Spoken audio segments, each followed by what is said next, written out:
In order to understand how exactly technology can help automate and scale our businesses, we need to look no further than the company Amazon. But what are the lessons that Amazon can teach us about digital transformation? That's what I want to talk about here today.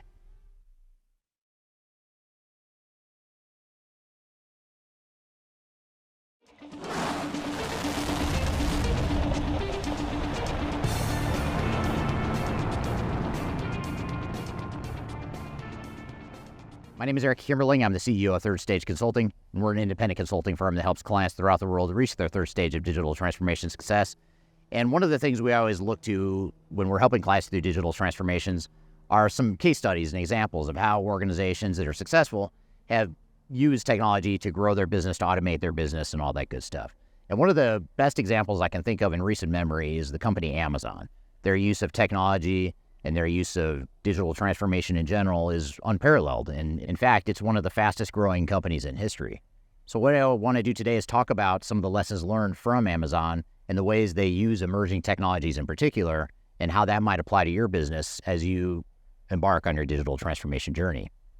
Now, for more information about digital transformation best practices, and if you're looking for digital strategies and lessons from emerging technologies and that sort of thing, I encourage you to buy my new book called The Final Countdown: Digital Strategies to Help Reach the Third Stage of Digital Transformation Success. You can find this book, strangely enough and coincidentally enough, on Amazon. You can scan the QR code in front of you, or you can go to the links below. You can get that in paperback, hard copy, or electronic copy as well.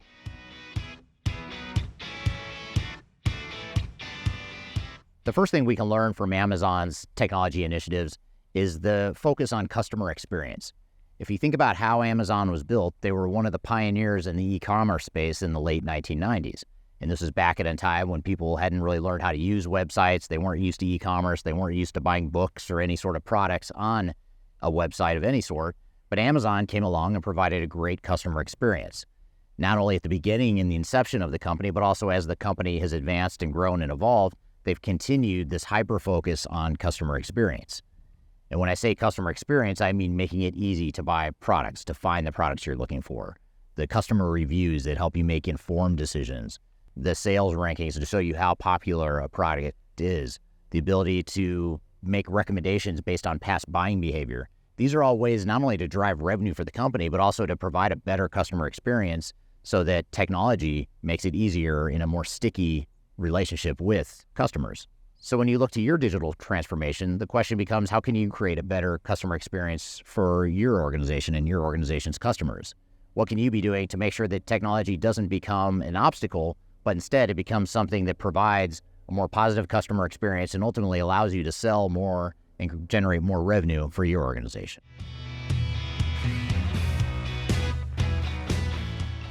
Another great lesson from Amazon that can apply to digital transformations is the focus on artificial intelligence and big data. Amazon has really built its business on capturing mass amounts of data from its customers and ultimately using algorithms and artificial intelligence to figure out what it can be doing to provide better products and better recommendations to you as a customer. It's also using these same data and analytics to ensure that you're finding the products you want when they want them. This big data and artificial intelligence is also being used to make sure that Amazon has the right products in the right place at the right time, and that it's able to accurately predict demand and anticipate where products need to be and when. And stick around because I'm going to talk about supply chain management here in a moment, but they do capture a lot of data throughout their supply chain that allows them to be more effective on this front. Now, what's super interesting about Amazon is they've become so good at artificial intelligence and big data that they had to build these big, massive data centers to process all this data. They have created an ability to scale and hyperscale data, artificial intelligence, machine learning, all the algorithms and data processing that they need to do to grow their company and to provide that customer experience that I talked about. They've done such a good job of it that now they've actually provided a service called Amazon Web Services. And that Amazon Web Services arm of the company grew out of their core competency of data management, business intelligence, artificial intelligence, and all that good stuff. So that just goes to show how good they are at data processing and just general computing processing power, that they're able to do that so effectively that they're able to provide that as a third-party service to other B2B and B2C organizations as well. So artificial intelligence, big data, and analytics is one of the things that we can keep in mind as we look to our digital transformation and really trying to figure out how can we use technology and emerging technologies to make better use of that data through artificial intelligence, machine learning, RPA, and other sorts of emerging technologies. Back in the 1980s or so, the company Walmart, the big retailer, really pioneered this new way of managing supply chains, and they sort of pioneered the supply chain management movement.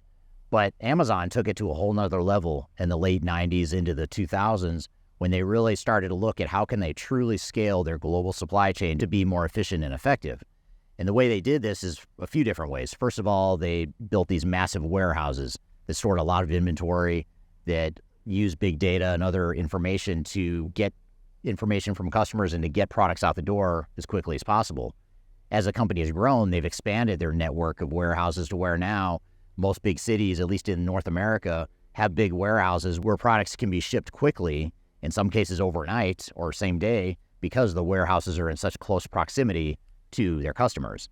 They've also vertically integrated their supply chain even further, not just by building out more and more of their own warehouses, but also building out their fleet management of all the different transportation mechanisms.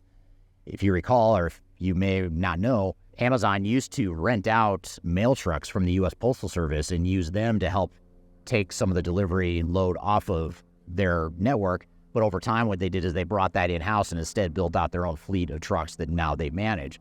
So what this all does is they built this vertically integrated supply chain that allows them to be very responsive, and it allows them to be very fast in terms of how quickly they can get product to the end customer. So when we're looking to our digital initiatives within our own organizations, we can look to Amazon for ideas on how we can manage our supply chain and optimize our supply chain in a way that allows us to scale, provide a better customer experience, and ultimately grow our companies faster than if we hadn't had that sort of focus.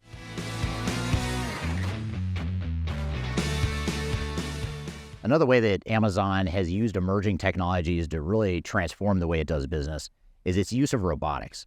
And robotics isn't that uncommon nowadays. A lot of companies are using robotics, certainly in manufacturing shop floors and warehouses. A lot of companies are using robotics, but none that I can think of are using robotics at the scale that Amazon is. The way they use robotics to pick, pack, and ship products in their warehouses, to receive inventory into the warehouses, and even using drones, if you want to call that a robot, using drones in some cases to deliver products to the end customer in that last mile of delivery, you can see that they're using robotics in an unparalleled way that no other retailer has in history. In fact, they've become so good at robotics that there's actually a separate arm or a separate division of Amazon called Amazon Robotics, who happens to be a past client of ours. And Amazon Robotics is a company that sells the robotics to other non-Amazon companies to help them automate their own warehouses and their own shop floors. So Amazon has really built a very strong core competency in robotics. And robotics may be something that applies to you in your digital transformation, but even if it doesn't, it's a good way to think creatively about how can we look to non-traditional or emerging technologies that might help us really transform the way we do business and do business better.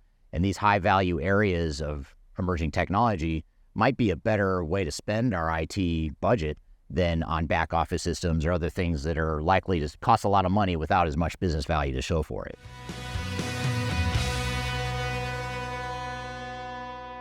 Now, the last lesson I'll talk about here today from Amazon is that they've shown us as digital transformation practitioners how to use technology to scale a company very dramatically. After all, can you name a single company that has scaled as quickly and as big as Amazon has? And I certainly am not able to do that. But the reason they're able to scale so quickly is largely because of their business model and the idea behind Amazon, of course. But it's also because they use technology in very innovative ways, and they're hyper-focused on scale. In fact, I remember for years and years, Amazon was running at a loss because they were investing so much money in the business and they were investing so much in scaling.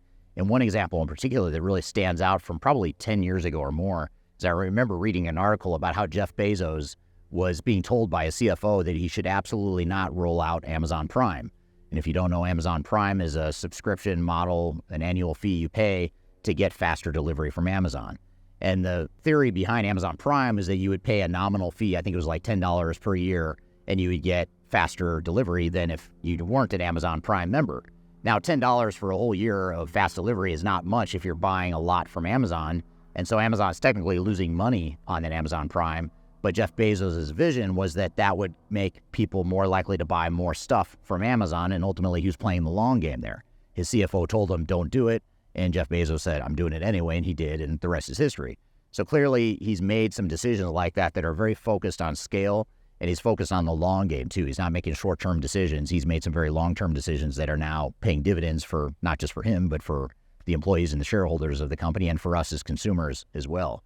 So it's really important to think about how we can use technology and process improvements and supply chain optimizations, not just to do that for the fun of it, but more importantly, to scale our companies, to make us grow, to make us more scalable as an organization, and to give us longer-term growth prospects as well. So these are a few things that come to mind when we think about how Amazon can teach us some things about digital transformation. And hopefully this gives you some ideas of some strategies and tactics you might deploy in your digital transformation strategies.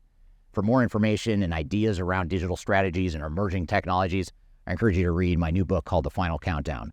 It's a book that you can find at Amazon. You can scan the QR code right here to learn more about it or to order it. You can also use the links in the description field below, and you can buy that in either electronic copy or you can buy it in paperback or hardcover versions. So I hope you found this information useful and hope you have a great day.